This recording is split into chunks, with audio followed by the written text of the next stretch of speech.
Hi everyone. Hope you can hear me.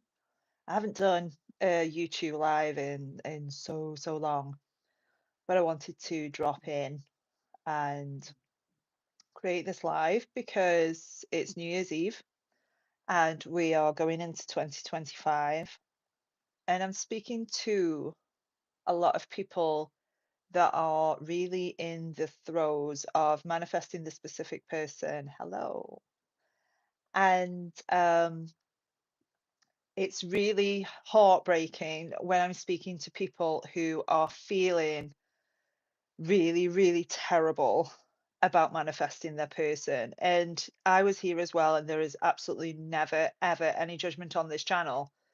But what I want to do is help everybody understand that the reason why you're feeling so terrible is because there is a voice in you that is telling you something doesn't feel right. And when we are listening to the mainstream manifesting community, it's a very gaslighting community. For example, they will victim blame. They will say, well, you manifested this, or you didn't affirm hard enough, or you were in the right state. And I used to think this as well. And I spent years in a state of anxiety, worried about thinking the wrong thing and worried about, a circumstance, worried about, my own self-worth and me not being good enough. So the purpose of this channel is A, no judgment at all, whatever your circumstances are, and B, so that you can actually start to unpick what you have been taught by the manifesting community. And there are a few coaches out there that will tell you to affirm, affirm, affirm. And you don't need to affirm anything. And the reason why you don't need to affirm anything is because you're already good enough. You don't need to try hard to receive love.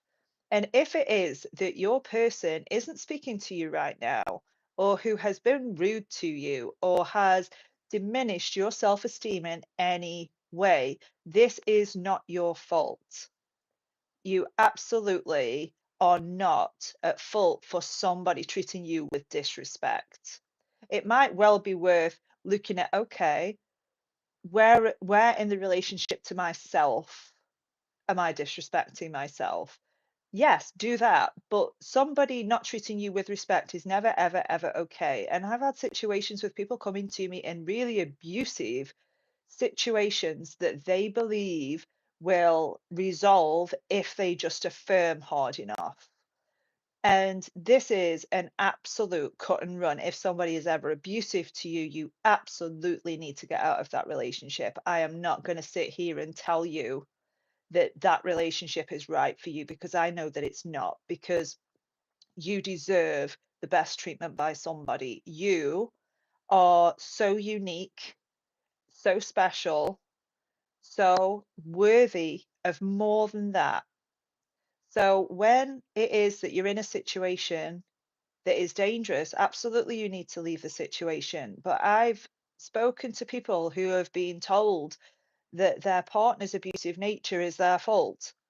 And the reason why they've shouted at them in the first place, or, even physically abused somebody, is because they have a poor self-concept. And I really want to debunk this right now because that is never, ever okay. You deserve respect from somebody.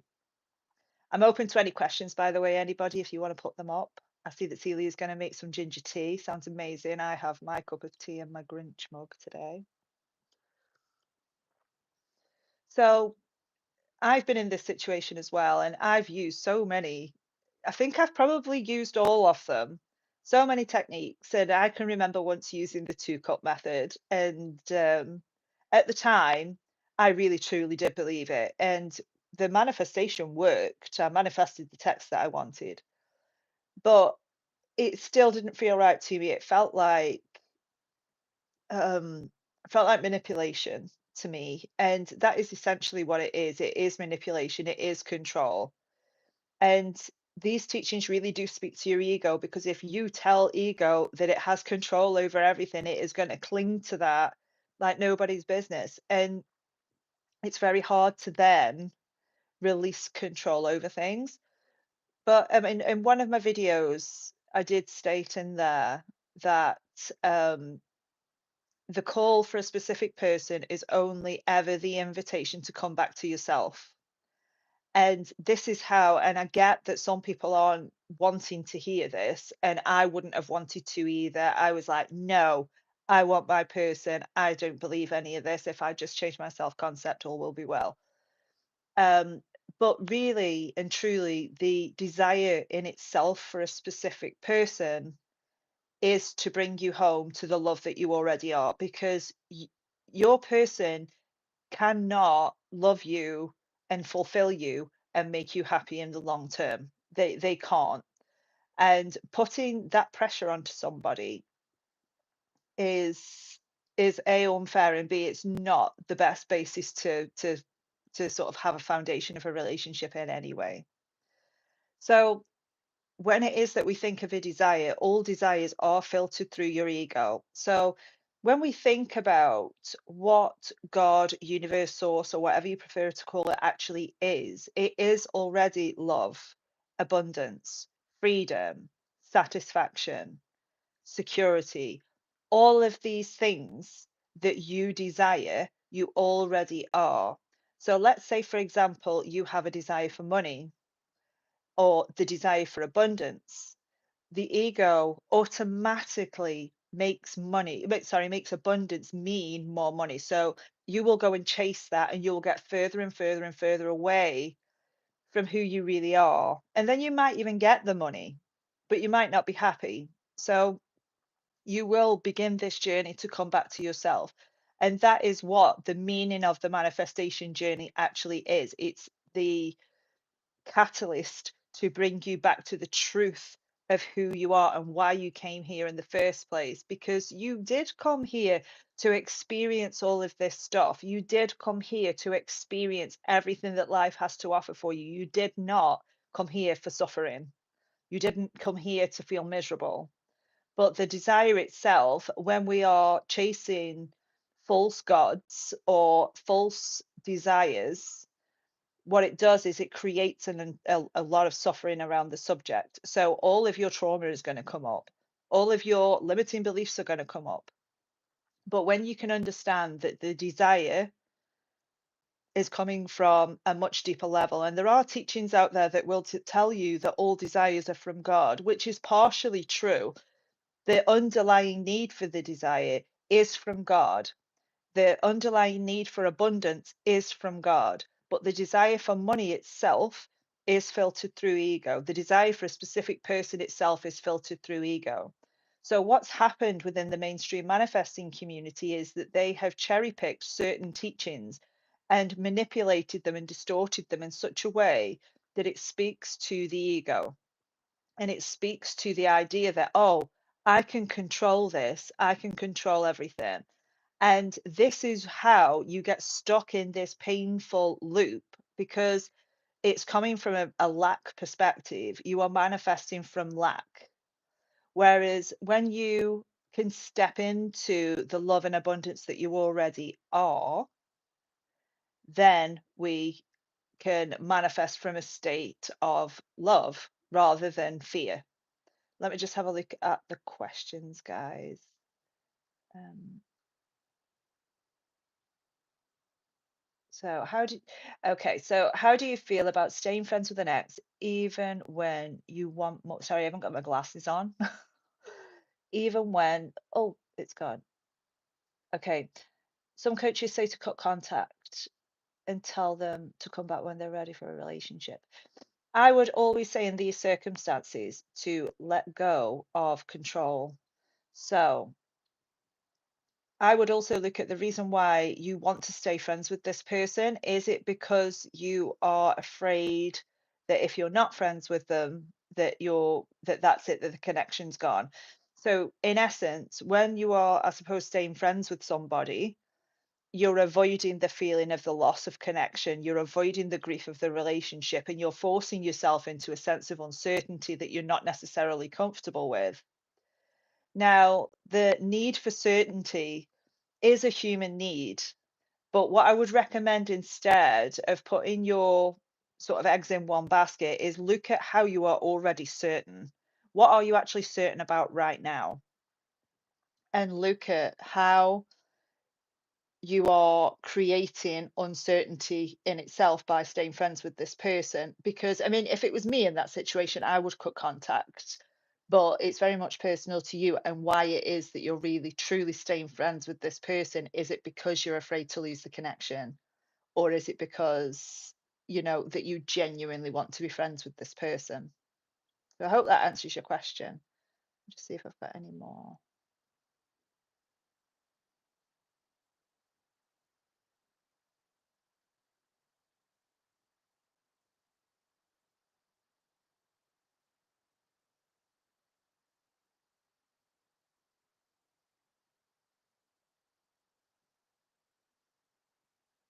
Yes, hello, Quebec. Cecilia, you had a question. I can't find it. I don't know if you want to repost it.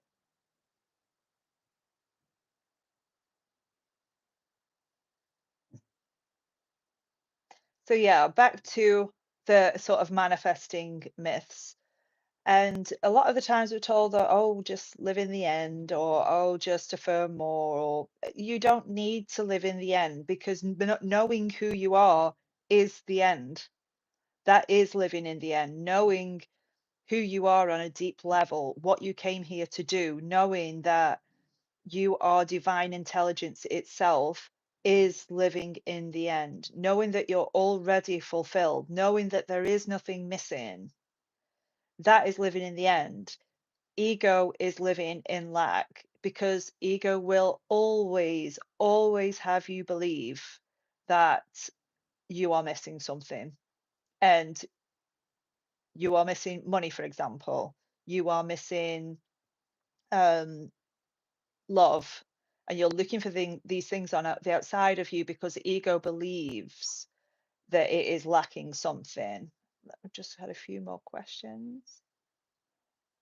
How do I know that it's love that I feel for him and not limerence? I would look at whether I mean, the massive sign of limerence is how you feel. Are you feeling anxiety around this person or not? So when you are in limerence for somebody, are you seeing them for who they really are right now, how they're showing up right now? Or are you going into your imagination to see them there? Because when it is that you go into your imagination, everything is perfect and there are no problems. And what it does is it makes us lose sense of reality. So when somebody isn't showing up for a relationship right now, or when they're not texting you back, are you going into your imagination to get the need met there? Because you deserve to have your needs met in the moment right now. So if it is that the relationship isn't great, or maybe you're not even in contact with this person at all, and you're ignoring how you feel about it and going straight into the imagination where you're already married to this person, then yes, that is limerence. But if it is that they're not showing up for you and they're being exactly how they are, and you want them exactly how they are, not with the hope that they're going to change, not with um, the hope that the manifestation is going to work, would you want that person right now as they are right now? And that is how to really tell the difference between limerence and whether you do actually want this person. Because I know when I got divorced, for example, I didn't know any of this, but I was still living in false hope for quite a while that my ex-husband would come back.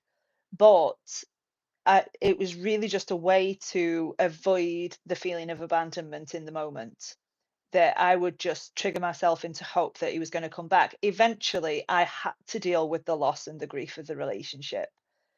But I'm glad that I did because once I did process that, I could move forward quite easily.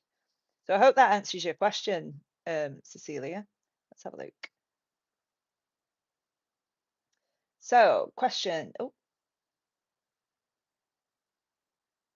how can I stay present when manifesting SP? So, a really good way to stay present is if you've got a meditation practice, it's really good to practice presence in that. So, If it is that you're using meditation for now to imagine or to affirm something, just for today or for tonight or tomorrow, stop doing that and really sit with what you're feeling right now, what your thoughts are right now, and what your environment is. Because when you are present and grounded in your body and you're not sort of being involved in the mind at all, it's going to be a lot easier for you to take that practice into sort of real life, because when it is that you're using meditation just to imagine things or just to imagine your desires, you're still kind of dissociating with what your experience is right now, whereas staying present really is accepting everything as it is right now, even the thoughts that you think, is staying present. So practice getting within your body, getting away from distractions, and intentionally do it for 5 minutes a day. Intend to stay present for this 5 minutes. Another technique that I used to really, really like is by looking at my hands and feeling what my hands felt like from the inside. So not how it feels to touch something, but what my hands actually feel like. And a good way is sort of washing your hands and being really present while you're washing your hands. When you're doing an activity, for example, like brushing your teeth, feel the sensations of brushing your teeth. And this is how you're going to stay present. This is how, I mean, don't get me wrong, nobody, I mean, aside from baby Eckhart Tolle, is probably present all day long, because we think, and thought is addictive and thought is automatic, but the trick is to separate yourself from the thoughts. So when you can separate yourself from the thoughts that you're thinking and not getting into them, which you will do with practice, I promise you that you will do that. And I'm actually doing a series this year on how to actually become more in alignment with your true nature. And it's going to be 365 days of this. So I hope everyone follows along.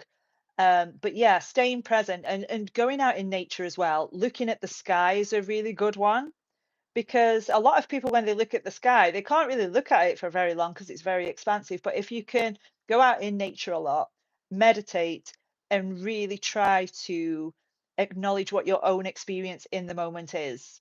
So those would be my top three tips on how to stay present. But let me have a look at the other questions.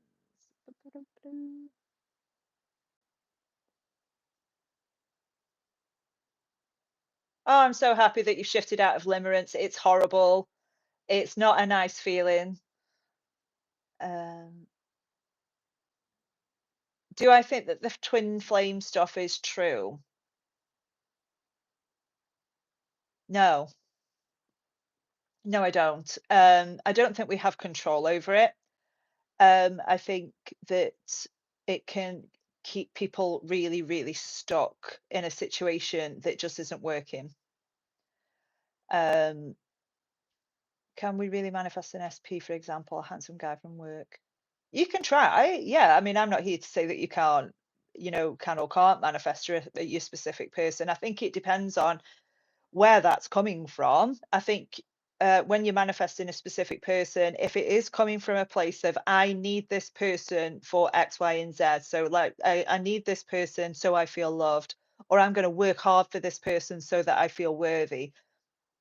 When it's coming from a really pure place, I want to grow together, or I, want a life with this person where we can both be expansive. I'm not saying that you can't have your person, but what I am saying is understand where the desire is actually coming from, if that makes sense.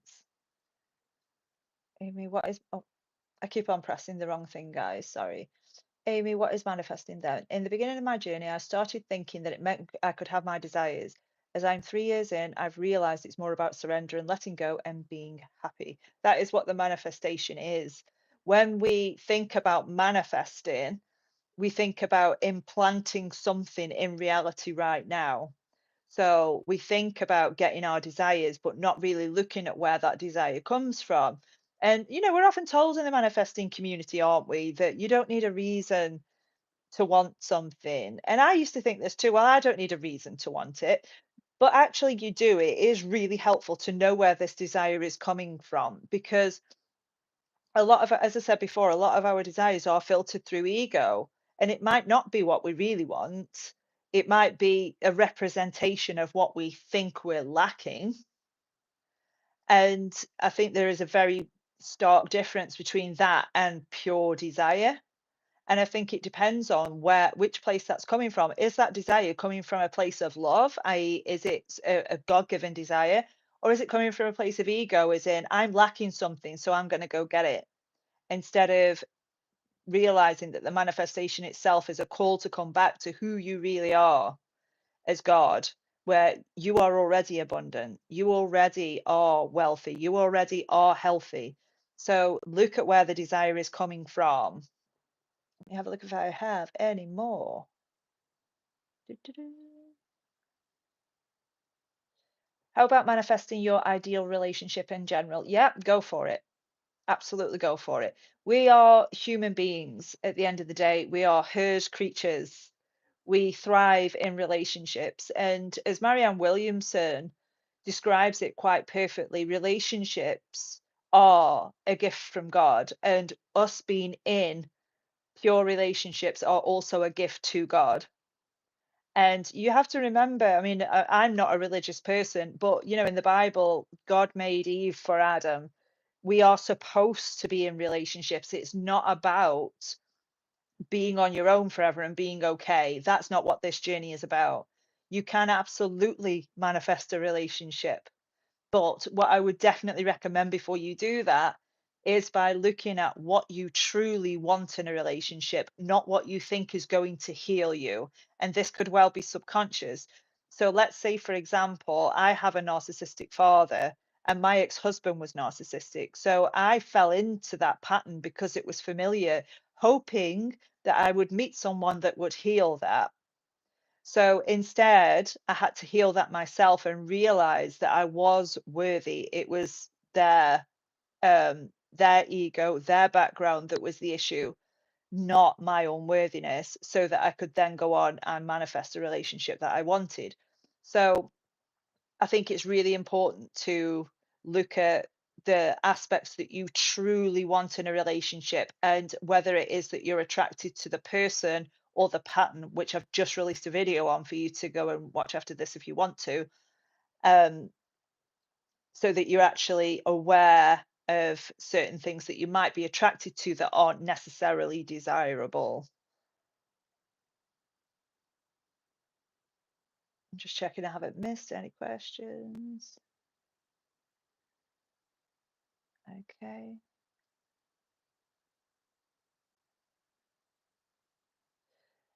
Oh, sorry, I missed the second part of the question of can you manifest an SP when the person apparently has no feelings for you. I would think about, and just to consider this, I'm not saying no, you can't, but I would consider why it is that you're drawn to a person that has no feelings for you. and and again, this is what I explained in the video that I've just put out. Because if this is a pattern for you, if you feel like you have to work hard for love, or you have to work hard for acceptance, or to feel worthy, you are going to be attracted to somebody that you have to work hard for. So if it is that this person is saying, I don't want to be with you, I have no feelings for you, and you need to respect that and look at, okay, why am I really wanting somebody who has no feelings for me? And is this familiar to me on some level? Maybe it is that in your childhood you were emotionally neglected, or maybe you were criticized and had to work hard for approval. So you are sort of, I suppose, recreating the pattern where that has to happen, like a self-fulfilling prophecy.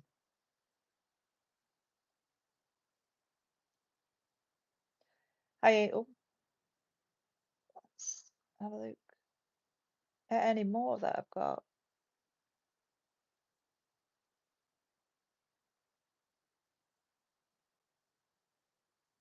Yes, manifest the relationship that you want, not necessarily the specific person.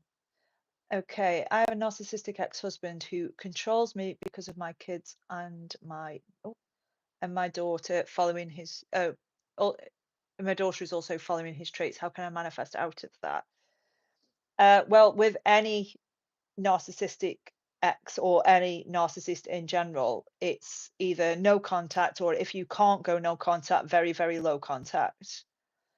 I think with your daughter, I think therapy would be helpful.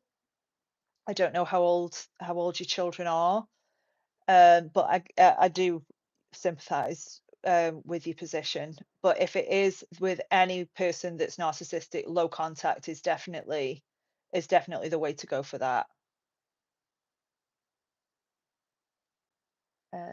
The further I'm into the journey, the more I realize that it's just constantly shifting into the decision we are enough right now and coming back to the present. Exactly. Exactly. Because when you are in the present moment and when you are being present, that is what your true nature is. It's presence, it's peace of mind, it's in sync with reality, it's an extension. Reality itself is an extension of the divine, and you feel like there is no separation between yourself or anything else on the planet. It is ease, it is relaxed. And when you are present and in the present moment, regardless of how you're feeling, this is a caveat, you do not have to feel good in the present moment to feel present. You just accept that, this is literally how I'm feeling right now. I feel anxious right now, and that's okay. I'm going to surrender to that. I'm going to surrender to the anxiety and let it be there, because God is accepting. God doesn't need to change anything. You don't need to change anything either. Have I missed any questions?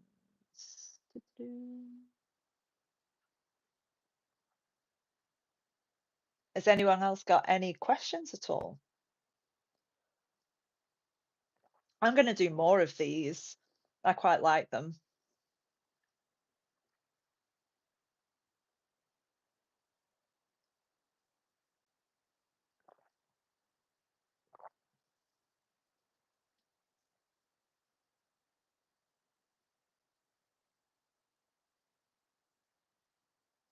Just checking I've answered everyone's. Oh gosh.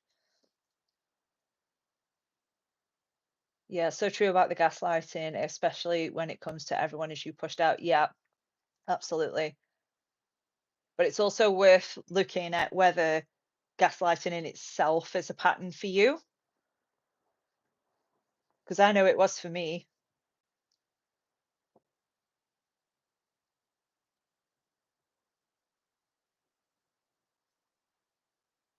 I think I've answered them all. Oh, I would love to hear your thoughts on third parties. His ex expressed to him that she didn't feel anything for him right now, but as soon as she heard from my existence, she came back into the picture.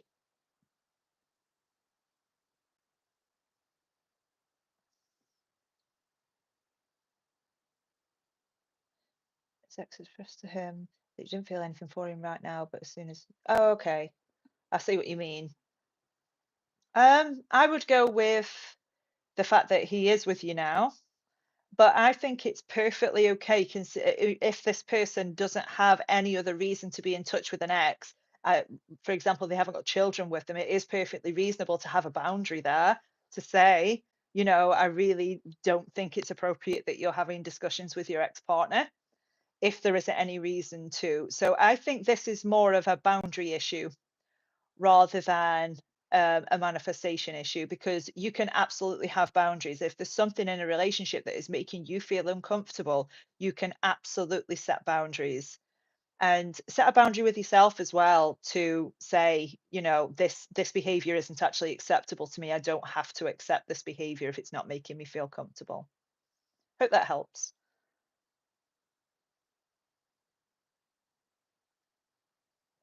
Hi Amy, I wanted to know if you also lost your own spark. Do you mean when I was going through the SP journey community? Is that what you meant?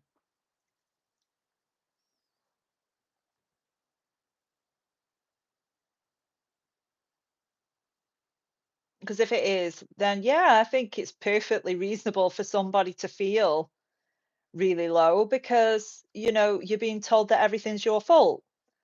And again, I think the manifesting community speaks to the sort of people that have had traumatic backgrounds where they have been scapegoated and they have been overly criticized in the childhood. And again, it's this self-fulfilling prophecy where you are walking into more situations where you feel like you're at fault, where you feel like it's your fault. Yes, 2025 is going to be about setting healthy boundaries. Absolutely. Yes, setting healthy boundaries. If you don't do anything else in your relationships, set boundaries.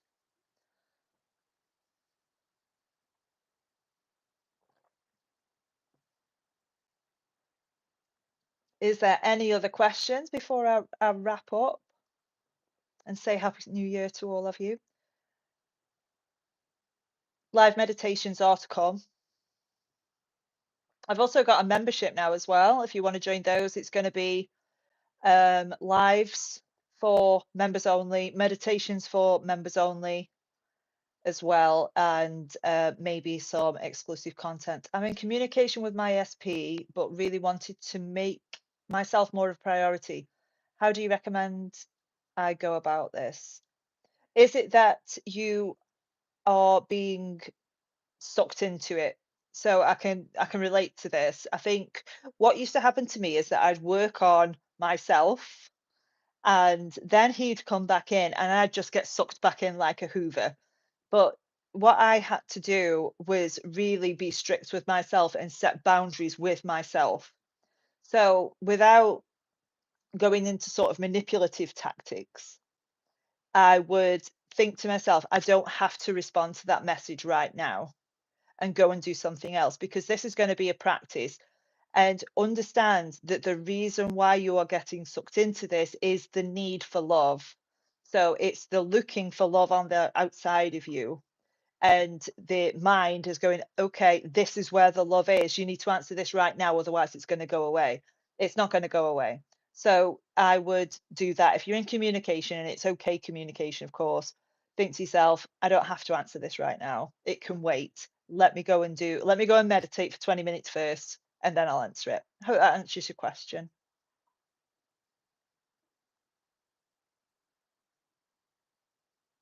Excellent. Any other questions before I shoot off? You have got this. You have. No problem, Angela.